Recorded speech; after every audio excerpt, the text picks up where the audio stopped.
안녕하세요. 김변입니다. 저는 지금 채무부존재 확인소송 소장을 쓰고 있습니다. 이것이 기본 폼이고 이 청구 취지에 이런 내용이 들어갑니다.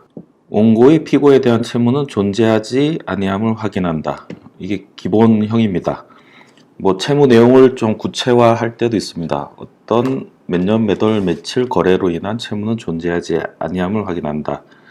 이렇게 하거나 원고가 피고한테 줄 돈이 없다, 채무가 없다, 이런 걸 구하는 소송입니다.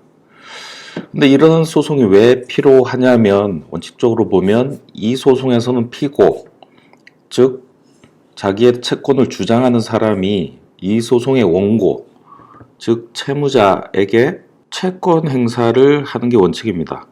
금전 채권이면 그 금전 채권을 이행하라는 소장을 제출해서 소송을 하겠죠.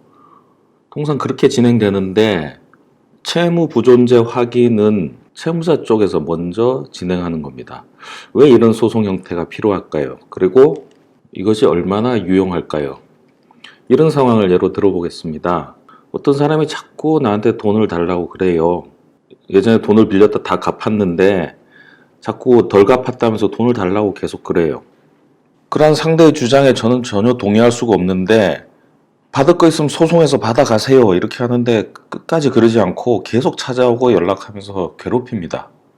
그 괴롭히는 정도가 형사처벌 대상인지 여부는 일단 별개로 하고 제발 소송해서 받아가라고 그래도 그렇게 안 하는 경우, 이때 언제까지 상대방의 추심에 피곤할 수는 없잖아요. 그래서 그때 실질적으로는 방어지만 형식적으로는 공격인 소송이 바로 이 채무부존재 확인 소송입니다. 상대방의 소송을 언제까지 기다리지 못한다. 이럴 때 내가 먼저 소송을 해서 상대방으로 하여금 자기가 주장하는 걸 법원에 쏟아내게 만드는 거예요. 이렇게 채무부존재 소송을 제기하면 상대방은 반소로서 자기가 얼마를 청구한다, 이렇게 법원에 주장을 해야만 합니다. 따라서 부당하게 누군가로부터 추심행위를 당한다면 이러한 채무부존재 확인 소송을 활용해 보시는 것도 그 피곤함에서 벗어날 수 있는 하나의 방법이 되겠습니다. 그리고 채무부존재 확인 소송은 채무가 전혀 없다, 이런 경우에만 하는 게 아니라 예를 들어서 나는 저 사람한테 줄 돈은 있어요. 줄 돈이 있는데 예를 들어서 100만 원 줄 돈이 있어요.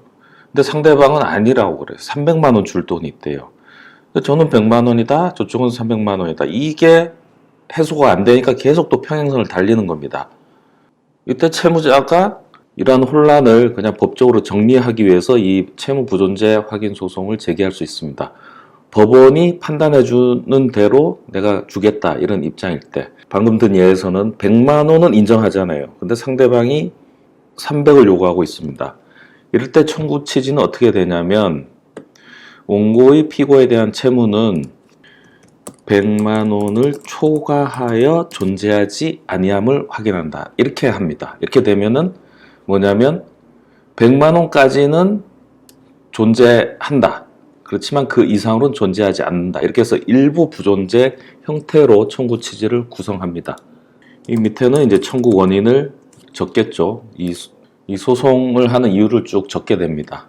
따라서 내가 부당하게 채권 추심을 당한다거나 아니면 채무 내용에 다툼이 있을 때 그 내용을 상대방의 선택만 기다리고 있을 게 아니라 내가 먼저 법적으로 확정시키고 싶을 때 사용할 수 있는 유용한 소송 형태가 되겠습니다.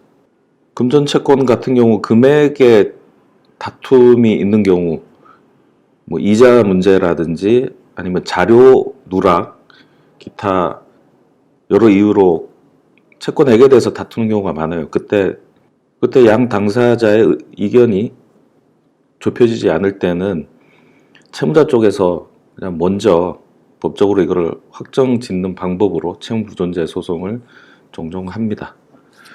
오늘은 간략하게 법적 상식으로 채무부존재 소송에 대해서 알아봤습니다.